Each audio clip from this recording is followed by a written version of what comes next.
of life anymore it takes place outside the state's line of sight. And so the kinds of behavior that's now being monitored, which language you speak at home, whether you're talking to your relatives in other countries, how often you pray, that information is now being hoovered up and used to decide whether people should be subjected to political re-education in these camps. There have been reports of torture and deaths in the camps. And for Uyghurs on the outside, Xinjiang has already been described as an open-air prison. Trying to have a normal life as a Uyghur is impossible both inside and outside of China. Just imagine, while you're on your way to work, police subject you to scan your ID, forcing you to lift your chin, while machines take your photo and you wait until you find out if you can go. Imagine police take your phone and run data scan and force you to install compulsory software, allowing your phone calls and messages to be monitored. Imagine at the Nuri Turkel, a lawyer and a prominent Uyghur activist, addresses a demonstration in Washington, D.C. Many among the Uyghur diaspora have lost all contact with their families back home. Turkel warns that this dystopian deployment of new technology is a demonstration project for authoritarian regimes around the world. They have barcodes on somebody's home doors to identify what kind of citizen that he is. What we're talking about is a collective punishment of an ethnic group. Not only that, the Chinese government has been promoting its methods, its technology, it is to other countries, namely Pakistan, Venezuela, Sudan, and others, to utilize to squelch political resentment or prevent a political upheaval in their various societies. China has a grand scheme to spread its technology and influence around the world. Launched in 2013, it started along the old Silk Road out of Xinjiang and now goes far beyond. It's called the Belt and Road Initiative. So effectively, what the Belt and Road is China's attempt to, via spending and investment, project its influence all over the world. And we see, massive infrastructure projects going in places like Pakistan and in Venezuela and Ecuador and Bolivia, all over the world, Argentina, in America's backyard, in Africa. Africa's been a huge place. And what the Belt and Road ultimately does is it attempts to kind of create a political leverage for the Chinese spending campaign all over the globe. Like Xi Jinping's 2018 visit to Senegal, where Chinese contractors had just built a new stadium, arranged loans for a new infrastructure development, and, said the foreign ministry, there would be help maintaining social stability. As China comes into these countries and provides these loans, what you end up with is Chinese technology being sold and built out by Chinese companies in these countries. We've started to see it already in terms of surveillance systems, not the kind of high-level AI stuff yet, but, lower-level camera-based, manual sort of observation type things all over. You see it in Cambodia, you see it in Ecuador, you see it in Venezuela.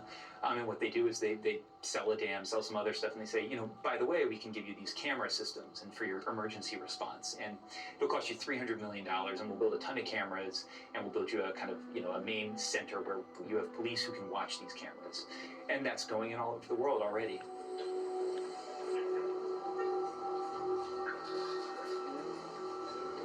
There are 58 countries that are starting to plug in to China's vision of artificial intelligence, which means effectively that China is in the process of raising a bamboo curtain, one that does not need to, one that is sort of all-encompassing, that has shared resources, shared telecommunications systems, shared infrastructure, shared digital systems, even shared mobile phone technologies. That is quickly going up all around the world to the exclusion of us in the West. Well, one of the things I worry about the most is that the world is going to split in two, and that there will be a Chinese tech sector and there will be an American tech sector. And countries will effectively get to choose which one they want. Be kind of like the Cold War, where you decide, oh, are we going to align with the Soviet Union? Are we going to align with the United States? And the third world gets to choose this or that. And that's not a world that's good for anybody. The markets in Asia and the U.S. falling sharply on news that a top Chinese executive has been arrested in Canada. Her name is Sabrina Meng. She is the CFO of the Chinese telecom Huawei. News of the dramatic arrest of an important Huawei executive was ostensibly about the company doing business with Iran. But it seemed to be more about American distrust of the company's technology. From its headquarters in southern China, designed to look like fanciful European capitals, Huawei is the second biggest seller of smartphones and the world leader in building 5G networks, the high-speed backbone for the age of AI. Huawei's CEO, a former officer in the People's Liberation Army, was defiant about the American actions. There's no way the US can crush us. The world needs Huawei because we are more advanced. If the lights go out in the west, the east will still shine. And if the north goes dark, then there is still the south. America doesn't represent the world. The U.S. government fears that as Huawei supplies countries around the world with 5G, the Chinese government could have backdoor access to their equipment. Recently, the CEO promised complete transparency into the company's software, but U.S. authorities are not convinced. Nothing in China exists free and clear of the party state. Those companies can only exist and prosper at the sufferance of the party. And it's made very explicit that when the party needs them, they either have to respond or they will be dethroned. So this is the challenge with a company like Huawei. So Huawei, Ren Zhengfei, the head of Huawei, he can say, well, we're just a private company and we don't take orders from the Communist Party. Well, maybe they haven't yet. But what the Pentagon sees, the National Intelligence Council sees, and what the FBI sees is, well, maybe not yet. But when the call comes, everybody knows what the company's response will be. The U.S. Commerce Department has recently blacklisted 8 companies for doing business with government agencies in Xinjiang, claiming they are aiding in the repression of the Muslim minority. Among the companies is Megvii. They have strongly objected to the blacklist, saying that it's a misunderstanding of our company and our technology.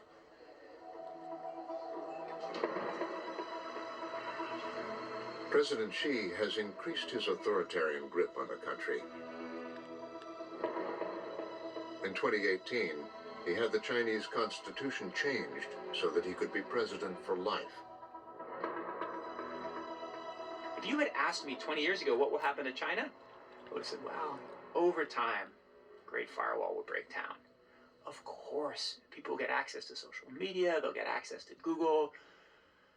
Eventually, it will become a much more democratic place with free expression and lots of Western values. And the last time I checked, that has not happened. In fact, technology has become a tool of control. And as China has gone through this amazing period of growth and wealth and openness in certain ways, there has not been the democratic transformation that I thought. And it may turn out that, in fact, technology is a better tool for authoritarian governments than it is for democratic governments. Between the two countries has been losing ground. I've seen more and more of my colleagues move from a position when they thought, well, if we just keep engaging China, the lines between the two countries will slowly converge, whether it's in economics, technology, politics. And the transformation where they now think they're diverging. So in other words, the whole idea of engagement is coming under question. And that casts an entirely different light on technology. Because if you're diverging and you're heading into a world of antagonism, conflict possibly, then suddenly technology is something that you don't want to share. you want to sequester to protect your own national interest.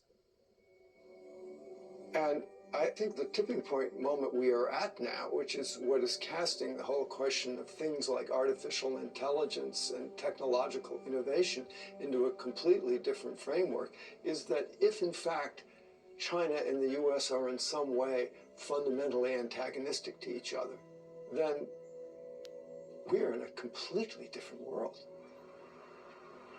In the age of AI, a new reality is emerging. That with so much accumulated investment and intellectual power, the world is already dominated by just 2 AI superpowers. That's the premise of a new book written by Kai-Fu Lee. Hi, I'm Kai-Fu. Dr. Lee. Hi. So nice to meet you. Chili, nice to meet you. Look at all these dog ears. I love them. Like them? But I don't like you didn't buy the book. You borrowed it. I couldn't find it. Oh really? Yeah. And you're coming to my house? Of course. Oh hi. I did my homework, I'm telling you. Oh my goodness, thank you. Laurie, can you get this gentleman a book? In his book and in life, the computer scientist come venture capitalist walks a careful path. Criticism of the Chinese government is avoided, while capitalist success is celebrated. You're actually going in there. Sure, Yeah. send me a resume. Okay, thanks. Now, with the rise of the 2 superpowers, he wants to warn the world of what's coming. Are you the new leaders? If we're not the new leaders, we're pretty close. Thank you very much. Thanks. Never, he writes, has the potential for human flourishing been higher, or the stakes of failure greater.